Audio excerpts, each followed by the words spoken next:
On October 17th, 2023, the Brightmore family's world was turned upside down when, at the age of just 44, a tumour was found in Angela's brain.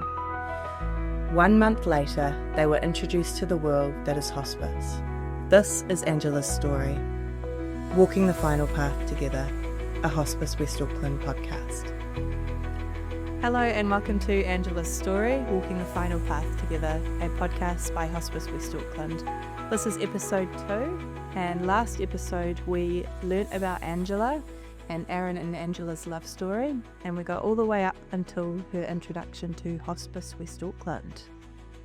Today we are joined by Charlie, who was Angela's primary nurse through Angela's admission.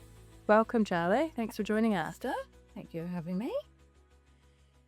Aron, last episode we talked about the lead up to hospice. I think you and Angela were starting to get the word of hospice, the suggestions of hospice brought to you, and then we had a referral that came through.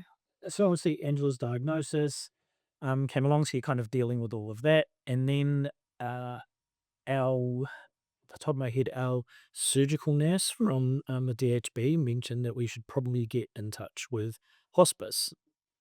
Now, obviously there's kind of some preconceptions around what that, what that means and things like that. So that was my initial reaction was like, what are you talking about? We've had a prognosis of 18 months to kind of 3 years. Why are we getting hospice involved? And that was more around my perception of hospice at the time was that you came to you went to hospice, and that was kind of the last days, and you went in and you kind of didn't come out. And you stayed there all the time, and people looked after you. And so my initial thoughts around that were like, whoa, like, hang on a minute, we've just found out that this is a thing. Why are we kind of shipping her off to hospice? So that took a little bit to kind of get used to and get my head around. Like I said, you're kind of dealing with this initial prognosis, and now it's like worst case scenario, and it's like, well, what happened to all the in between bits? So yeah, it was quite full on, and it wasn't until we kind of got a brief explanation. I was like, well, actually, that's kind of not it. There's other things that they can help you with, and then that's when we got to meet Charlie. So yeah, Charlie, what is the role of a nurse with hospice? Well, I guess because we are a community-based hospice, our work is within people's homes or wherever they call home. And I suppose at that initial meeting, it is getting an idea of what's happened up to that point, what disease has occurred to cause them to need to be under hospice, and getting to know that person, their family, their sort of support network, what the main issues are, and I guess sort of starting some conversations about wishes for the future. Our role is to really help support people to manage their symptoms and to be cared for where they want to be cared for during that time of deterioration, and I guess in those last sort of days, hours of life as well. and that was the biggest thing for us. Was keeping Angela at home for as long as possible. And so, and again, that preconception that she was going to kind of be taken away, to then have that kind of like, no, like, we're going to do what we can to keep her at home and make sure that that she's okay, was like this, like, oh, okay, all right, now we can kind of open ourselves up to what you guys actually do. So hearing that we're community-based already starts to break that preconception that I think a lot of people have in the hospice is a place that you go. And although there are inpatient units that people can go to if they need to, like you said, Charlie, the predominant support that we provide is where people want to be.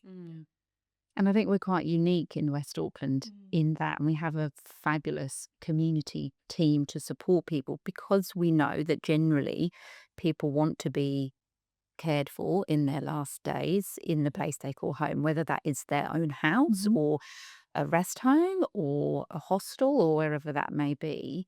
And I think probably those misconceptions are based on older values of hospice, perhaps where that was the case when hospice only got involved in those last phases. But very much now, it is about living every moment and trying to enhance someone's quality of life as much as possible. Yeah.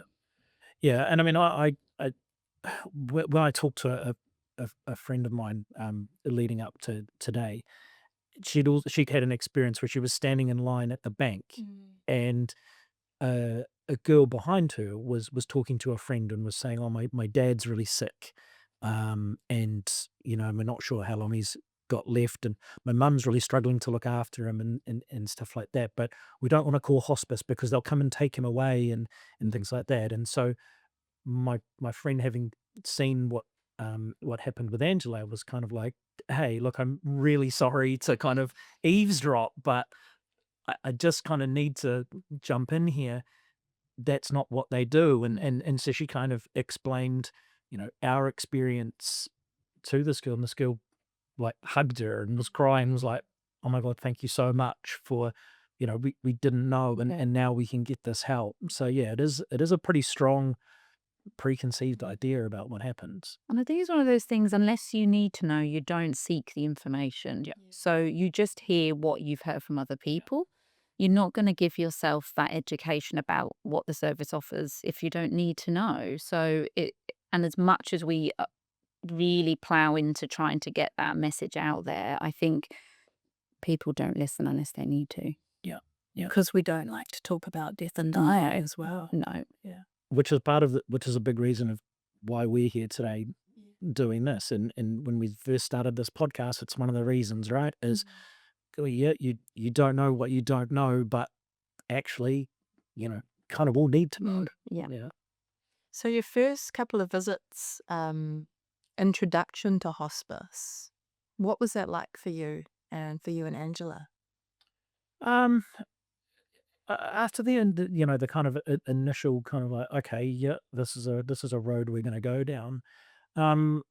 It it was reassuring.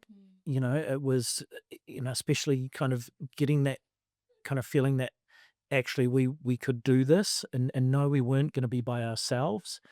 And there's that initial period where it's like, we're going to pop by kind of once a month kind of situation, and okay, oh, that's cool. And and that that progression of, okay, well, now it's once a week, and in our case that was really, really quick. It was kind of, it'll be once a month, and then it was a week later, no, we're going to be here every week kind of thing, to every day. So I think that the big thing was, it was reassuring. I think it was comforting for us, but I think even more so it was comforting for Angela. I think it took kind of a lot of fear away from her, for thinking, well, where am I going to end up? Am I going to be taken away from my family, and things like that? And so I think that was a really, really big part of it. And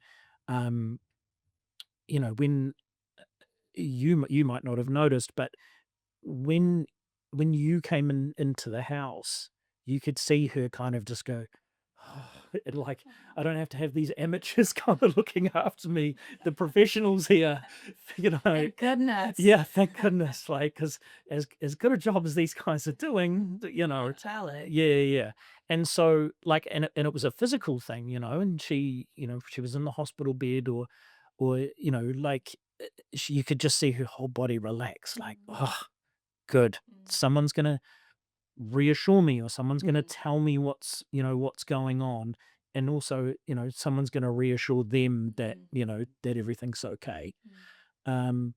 So yeah, I think that was a really, really big thing for us. Yeah.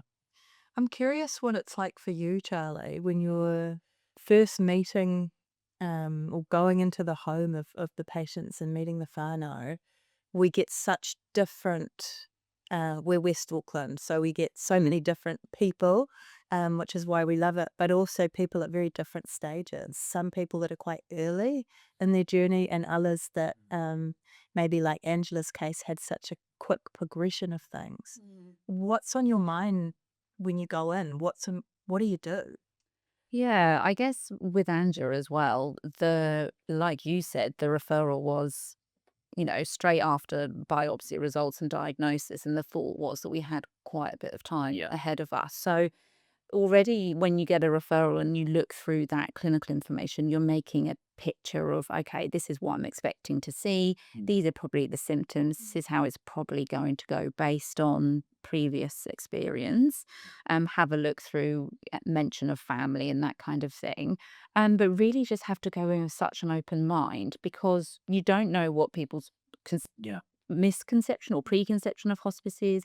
You don't really know where they're at in their acceptance of a disease, what other sort of factors are going on, and to influence that within their home, within their sort of social environment. So it can be a bit unsettling, I guess, because you don't really know what you're walking into.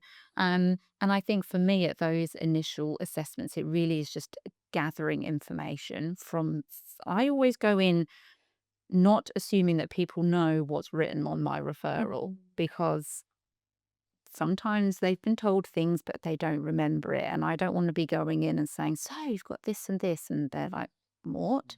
So I always go in, assume that we know nothing, and ask someone to tell me, okay, what has happened up until this point? Tell me what's led to me being here.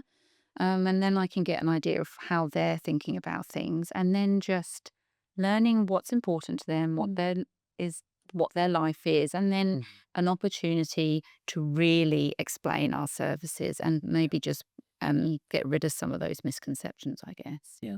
Yeah. And I remember a nurse say to me one time that the first thing that they do when they go in is say, what's important to you right now?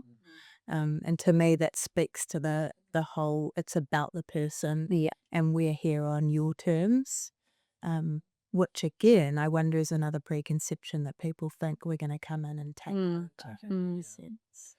Yeah, and I think, and especially in that beginning part where, and a lot of our journey was we didn't know what we didn't know, right? And so, and we also we don't know how serious it is. Like obviously, the whole picture. Yes, it's very serious, but we don't know what help she needs, and I remember, like the, there was all the equipment that we needed, the shower stuff, the I can't remember what it's called, the Sliding sheet, the whole. the sliding sheets, the hoist. That was an experience. The thing with wheels that goes over the toilet. I can. Oh, that's Thank you. Yeah. So stuff like that, and we didn't have that stuff. And, we didn't know that we needed that stuff or that it was available, and it was quite. It was amazing. Like it was kind of like, okay, guys, this is what we're going to do. Bang, bang, bang, bang, bang, bang, bang, and the stuff was there.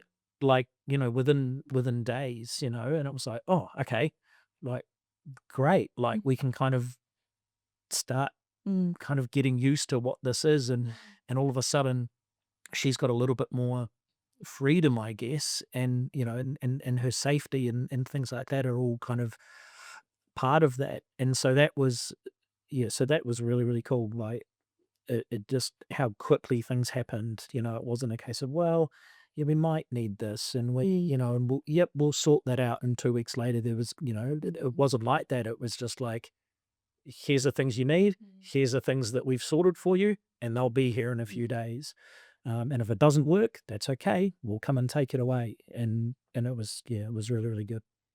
So a lot of, especially with Angela's situation and how quickly it was changing, how did you manage navigating that, Charlie? Because Angela wouldn't have been the only person that you were supporting and caring for at the time. What does the life of a nurse look like in terms of your caseload and your work? It's very busy, Esther. I mean, I hardly see you in the office, so I'm assuming it's busy. I guess you have to prioritize. Angela, to be honest, from the day I met her was a priority, because I knew how unwell she was and I could see her deteriorating quickly. And we have a range of patients on our service, some who are very unwell, like Angela, some who come onto our books even in the last days, and then some who are very stable and we just sort of support them in the background. So prioritization is one, and trying to kind of keep ahead of things. So my feeling is visiting more frequently so you can notice those changes in someone, because I think when you're with someone all the time, you perhaps don't notice those little deteriorations. Yeah. And then when we go in, we might think, oh, she doesn't look as strong as she did last week, or she doesn't seem to be moving so well. And I guess we have a wider team. It's not just me. It's not just the nurses. We have our social care team. We have our healthcare assistants who can help, do some of the practical things at home. So it's not just on one person.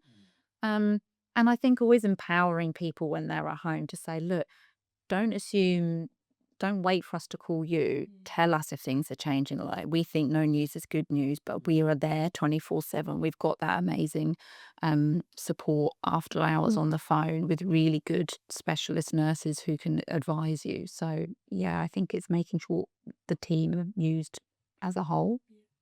Yeah, and that's a big part of it is yes, she's changing, but I'm there every day, and so I don't, I just didn't see it. It'd kind of be a week later that you'd be like, oh, that doesn't seem right. Um, and having you come in and having those kind of frank discussions, right? Like, hey, actually, Yeah. we've gone from this, and we're kind of progressing quite quickly. And not everyone might appreciate that, but I really appreciated it just, because of who I am. I would rather just be told, hey, this is the case. I assume that not everybody is like that, Yeah, right? you've got to gauge it, eh? Sometimes those conversations have to be, and I hope I wasn't too sort of honest. And sometimes you've got to just take it step by step and just sort of introduce the fact that things don't seem as good as they were before. And I think that's the importance of, as nurses, we have a caseload of people, and so you do get to know that person and that family, and you know how to pitch those conversations. Yeah. Because some people want to know everything and want to be kept up to date, and others maybe would rather not know and just roll with the changes, right? Yeah. We're going to explore a little bit more in a future episode around Angela's changing condition, and particularly when she's starting to deteriorate to the point where we're entering her last days of life, and things really ramp up for her. I'm curious to know, in hospice world, we talk a lot about goals of care and care planning. And so I imagine the initial assessment and those first few visits are where we're starting to really get a picture for our patients and our whānau around what's important, what are the goals. So the main thing for Angela was us not seeing her suffer. So Angela's mum passed away from stomach cancer, and that happened. She was diagnosed, and then 2 weeks later, she was gone. So, and it was from I wasn't there, but from what I understand, it was quite traumatic and stuff. So from the very beginning, from the time she was diagnosed, Angela was like, right, this is my life now, and I can't do anything to change it, and I just have to be as pragmatic as possible. And so that was a really big thing, and I think being at home, which was not only where she felt comfortable, it was also, and we weren't to know this at the time, but we had such little time left, right? And so being at home was really important to her because she felt safe. Her dignity and stuff was really important to her. And so, yeah, so those were the really, really big things. I think her big thing was making sure that we were okay, and that we were managing this. You very rarely, did she get upset? And it was more, making sure that we were okay. How How common is that, Charlie, for the concern of the patient to actually be making sure my family's okay? I think it's hugely common, and I think it's Mm. normal as a mother, especially, to worry about the impact of that situation on their family. And I think that's very common. And I think that's part of someone's journey, I guess, is to working through that. So that's not sort of affecting them as they're deteriorating as well. Yeah. And I think it's a very hard thing to talk about because it is going to affect people watching the person they love deteriorate and change and enter into that final phase. There's no two ways about it. It is rubbish, and yeah, you can't always change them. And there's the dignity side as well when you're starting to care for them. You Aaron, became her caregiver as well as her husband. So there's balancing that relationship as well. Yeah, and I think, like I say, look, when you would come over, there was that relief, right? And I think, I think that was also part of it for her was she was so worried about me and and the kids and stuff like that. And so remember when we organized the carers to come in, Yeah. knowing Angela as I do, like, to have someone come in and shower her and all of that kind of, that was a massive, massive deal for her. And she didn't do that for her. She did that for us, Mm. you know. Um, and and that's what I mean. Like when you would come in, I think it was relief for her that she didn't have to have us look after her, but also because she knew that it would give us respite. Yeah, Yeah, I think it would that relief that you saw in her was relief of, oh, they're getting some support as well. Because I think when you do get into that phase of needing external carers coming in, it's quite a change in your life.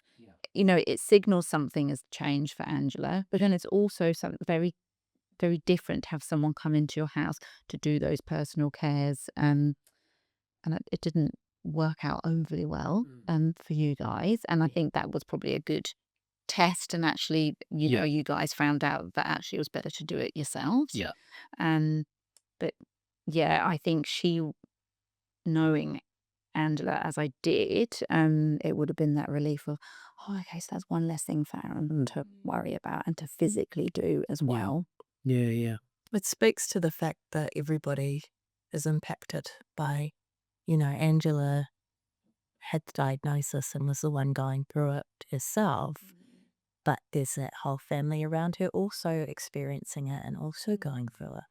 And life happens as well. Yeah. We talk hospice as quality of life, living every moment. So trying to balance that, knowing you've got this finite time left with your loved one, and balancing that and spending that quality of time with her, doing the things she wants to do while also adjusting to these changes of her needs. You had a trip planned, I heard.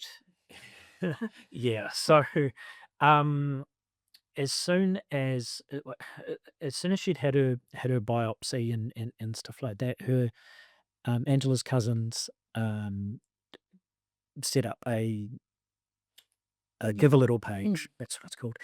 And we were kind of against the idea at first, and they were like, "Look, there's loads of people here that want to help. They don't know how to help. Some of them can't help in any other way. So you have to let us do this." So we were like, "Okay, that's cool."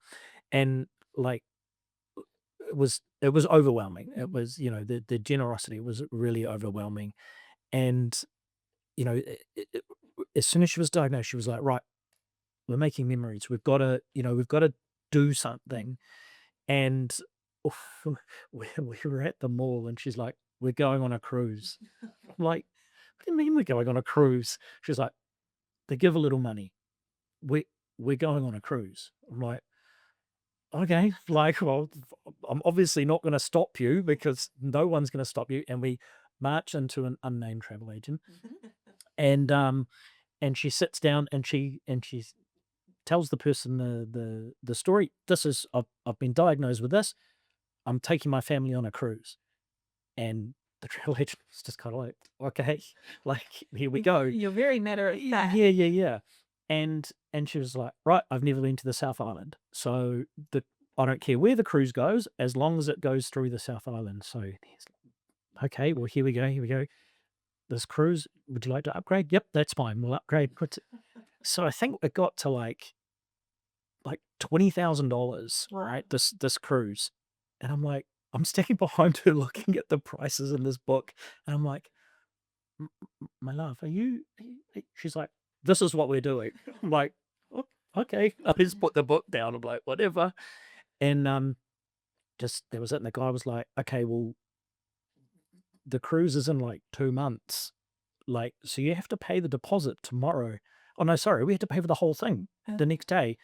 And it's like, okay, how much is it? It was $20,000. I'm like, what are we getting $20,000 from? Off to the bank. Yeah. And so paid deposit and ready to go on this cruise. And we're watching YouTube videos of kids. This cruise. It's like a 15-day cruise. You know, it was nuts. Had Like, she been on a cruise no, before? no idea if she was going to get seasick or anything, you know.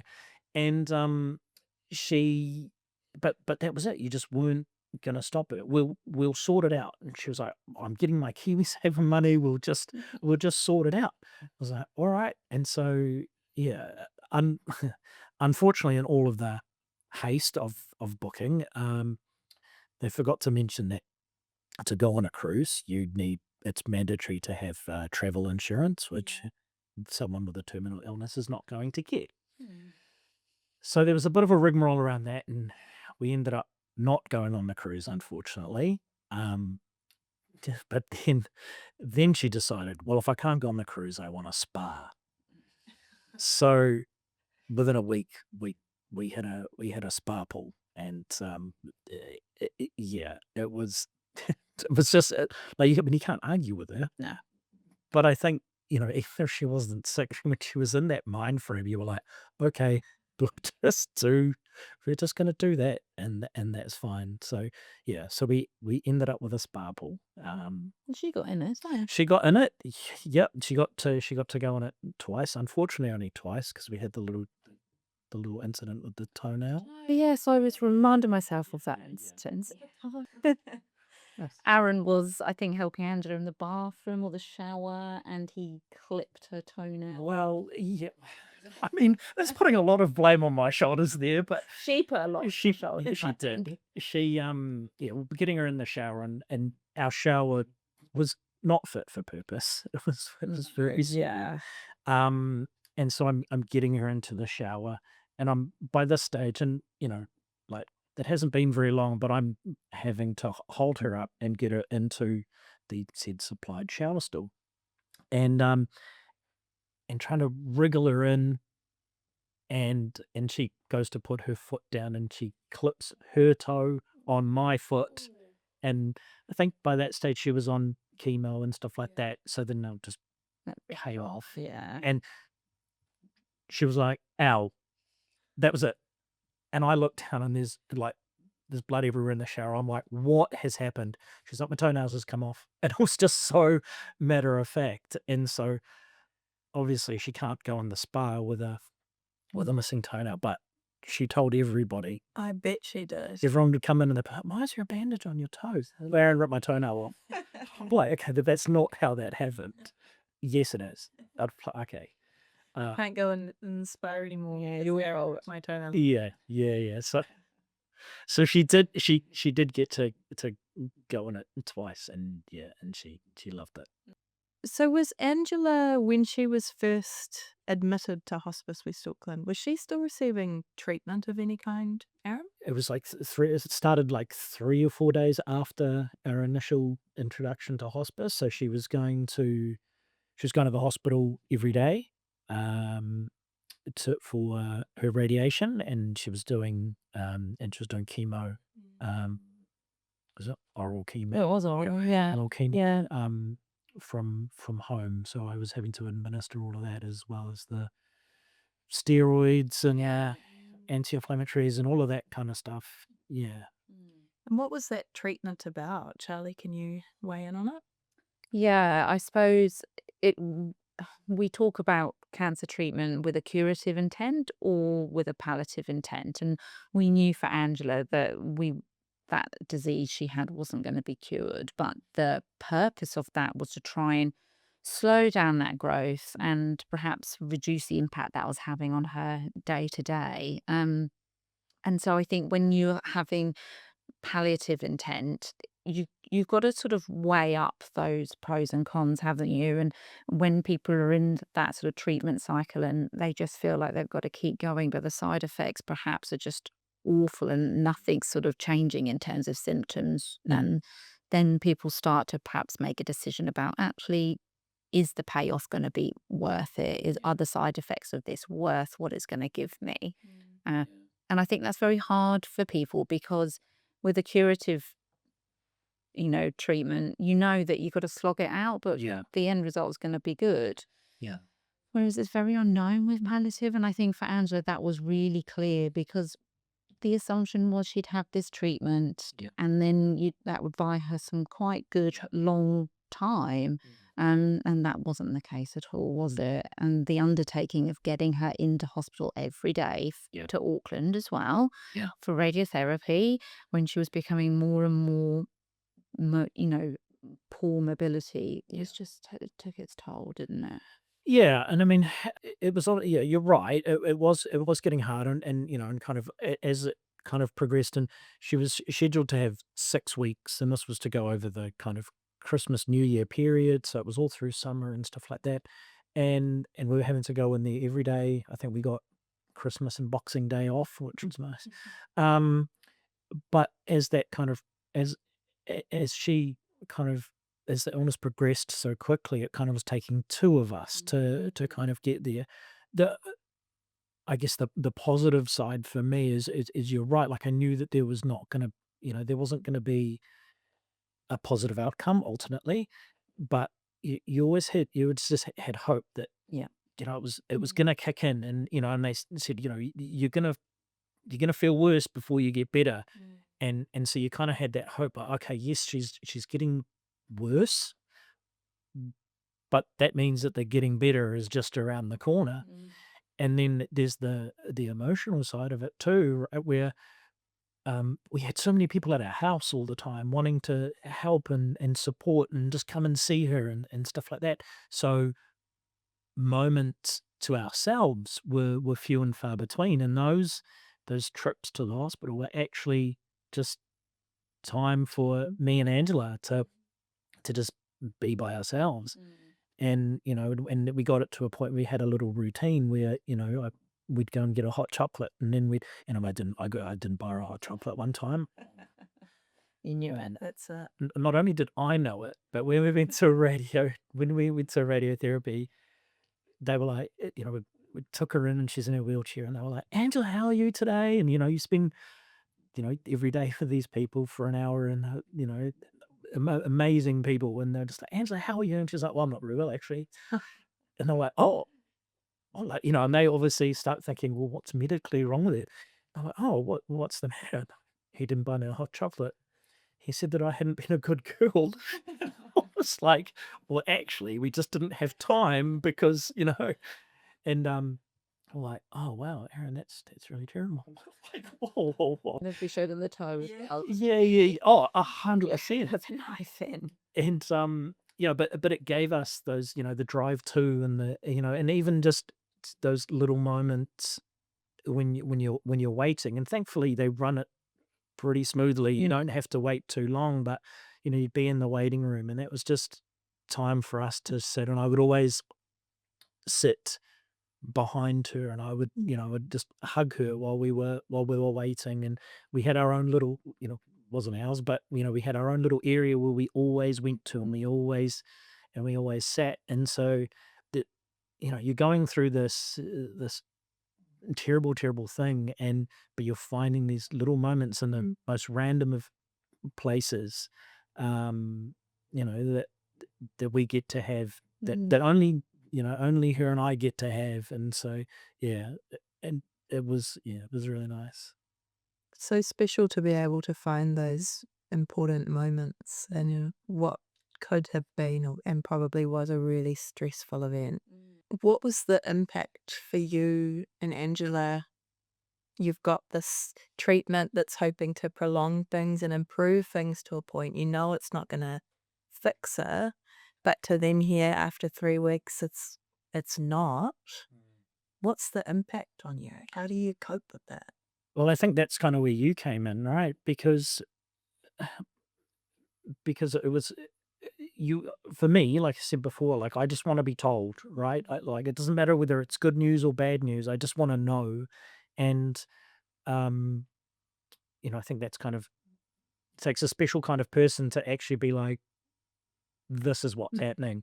But and I get that not everybody wants, not everybody wants to know, but I wanted to know. And so you and I would have these discussions, you know, out of earshot of Angela, and I would be like, just tell me where are we at? Because I might not see it every day, but I could see that it was like you're waiting for that moment. I was like, this moment isn't happening, and so that's when I like see come to you and be like, just tell me, and I got to know what's going on. Yeah, And I think that's the importance of knowing someone earlier on, yeah, because it might have felt a little bit early that we were involved so close to her getting that diagnosis, but actually I was then able, hopefully, to support you because we knew each other. yeah, And maybe that sort of supportive relationship was more meaningful than yeah, me coming in as the first time and being like, well, okay, this is what's happening. yeah, And I could kind of gauge, knowing you as a person by then, how to sort of have that conversation with you. yeah, And going back to sort of what you said about hope and Angela always wanting hope, I think that's so important. And in my role, I never want to squash hope and be like, yeah, this isn't going anywhere. I don't know that. yeah, And, we're all trusting that the intention of the treatment was to have a good outcome. And so I suppose my role is, yep, that's the path we're on. But if that doesn't help and signs maybe indicate that it's not, then this is maybe what we need to prepare for. yeah. Plan for the worst. And hope for the best, yeah. And I think hope is so important for people, for patients, for families. And we don't want the presence of hospice to be the reason why people lose hope. We actually want to help them gain some more hope that they're going to be supported in that journey. Yeah, and I don't think Angela ever lost hope. I think if when I look back now, I think she knew, and I think that's why she was able to just be like, this is it. That And I makes think, sense. yeah, and I think that part of that of the um, I don't want them to see me suffer. I think, but like, and then we're getting a bit philosophical now, but part of me is also like, because of that, I wonder if that's why it happened so quickly. She hadn't given up hope, but she didn't want to drag it out. And so, they say that that your brain and your body is a powerful thing. And if you want to fight something, you can fight something. Yeah. And I'm not saying that she gave up, but I think part of her was like, I don't want to put them through this, and hence, the reason it potentially didn't go, and we had multiple prognoses. We had, and that's not how it played out. And nobody thought that that's how it was gonna play out. Yeah. I always remember that she didn't want that final stage to be protracted, Yep. If this is what was going to happen, then I think she just wanted it to be done with, didn't she? The suffering, I think, for her was the length as well of that Yeah. period of not being able to care for herself and not being able to communicate and those kinds of things. Yeah. Which Yeah. was really important for her. Yeah. Absolutely. Absolutely. And with Angela and how quickly things happened for her, it speaks to me about the importance of taking those small moments that you had to treasure with her. Yeah. You know, waiting in a waiting hall, buying a hot chocolate or being absolutely roasted for not buying you one. You know, taking those small moments to treasure is so important, but also really hard Mm. to do. Yeah, and it's like I always when I look back at it, which I do pretty much every day, it's like it was the worst thing that could happen to us. Like, like you don't get much worse, right? But out of that were also some of the best moments that we had. Um, yeah, it just get a lot of light in the darkness, kind of thing, and those will just live with me forever. Yeah. And I think that's probably a good time for us to wrap up. So thank you, Charlie, for joining us today. In the midst of all of this, there's 4 kids as well. So we've talked a lot about yours and Angela's experiences. Next episode, we are hoping to bring in our creative arts therapist, Catherine, and we're going to talk about how you navigated this with the kids. It's a huge question. What do we tell them? How involved do we get them in caring for Angela, but balancing how do we make sure that they're supported and protected as well? Thanks for joining us.